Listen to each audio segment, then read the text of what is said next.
पण ती लस मिळवण्यासाठी सुद्धा महाराष्ट्र सरकारला केंद्राकडे किती विनवण्या करायला लागल्या। आधी लोकांना जमवायचं, जमवल्यानंतर लक्षात यायचं की अमुक एका केंद्रावरती एवढी लोक आलेत पण तेवढा लसचा पुरवठाच होत नाहीये। मग केंद्राला सांगितलं, केंद्र सांगायचं थांबा जरा, आधी आम्हाला इकडे देऊ द्या, आधी आम्हाला तिकडे देऊ द्या।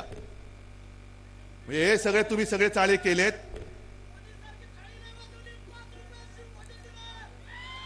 सगळं माहिती आहे तुम्हाला। बरं जाऊ द्या, कोरोनाचा विषय तुम्हाला माहिती आहे। मला सांगा 10 वर्षामध्ये खरंच प्रामाणिकपणे हात वर करून सांगायचं किती जणांच्या खात्यात 15 लाख रुपये आलेत? एकाने तरी हात वर करून सांगायचं। आलेत? नाही आले। कोण देणार होतं बोलले? मोदी। आणि भाजपच्या खात्यात किती आले?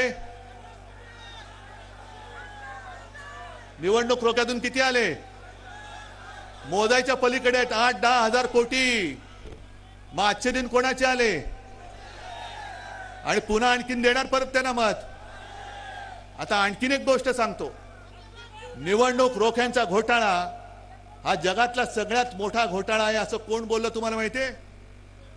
निर्मला सीतारामन ज्या अर्थमंत्री होत्या त्यांचे पती प्रभाकर, परकला प्रभाकर, त्यांनी सांगितलं की निवडणूक रोखे हा जगातला सगळ्यात मोठा घोटाळा आहे आणि त्यांनीच त्याला नाव दिले मोदी गेट।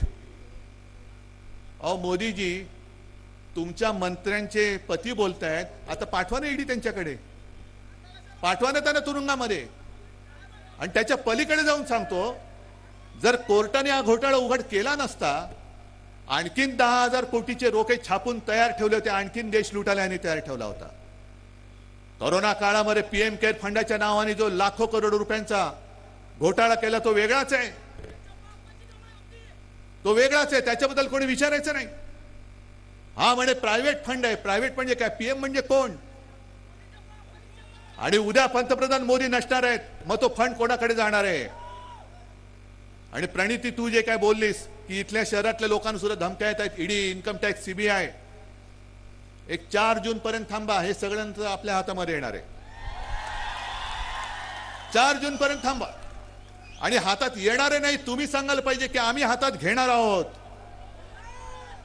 जर मी तुम्हाला आज सांगितलं की कधीतरी या भारतीय जनता पक्षाचे फक्त जे 2 खासदार होते, कोणाला तरी स्वप्नात वाटलं होतं 300 खासदार येतील,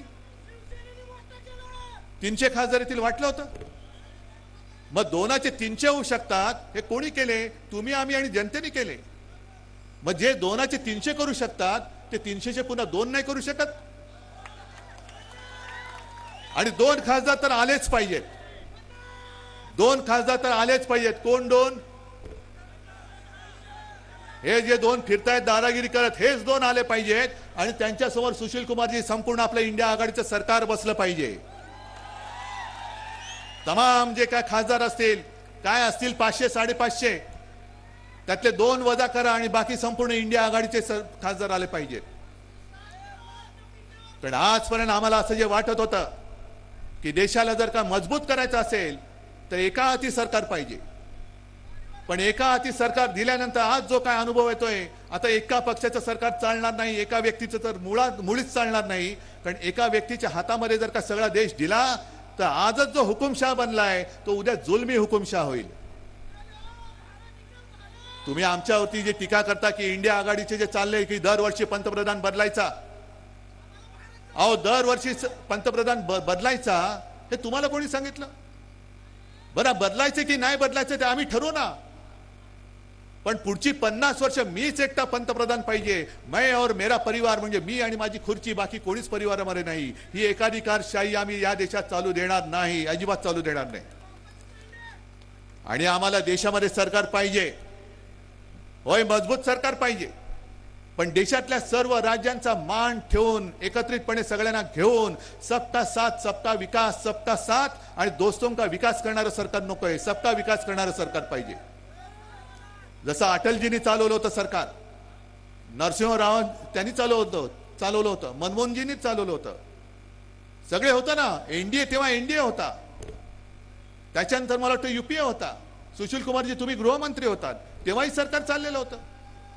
मग सगळ्यांचं मिश्र सरकार हे उत्तम देश चालू शकत असेल तर आज देशाला मला असं वाटतं अशा संमिश्र सरकारची गरज आहे, हुकुमशाहीची गरज नाहीये. नकोय आम्हाला हुकुमशाह.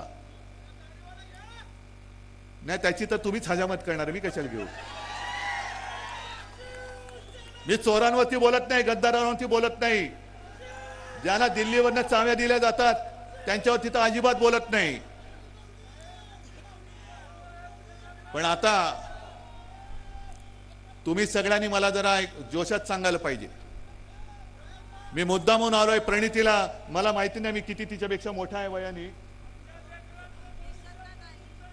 सुशील कुमारजी मला आशीर्वाद देतात, पण प्रणिती मी तुला वयाच्या याने आशीर्वाद द्यायला आलोय, हो आशीर्वाद द्यायला आलोय.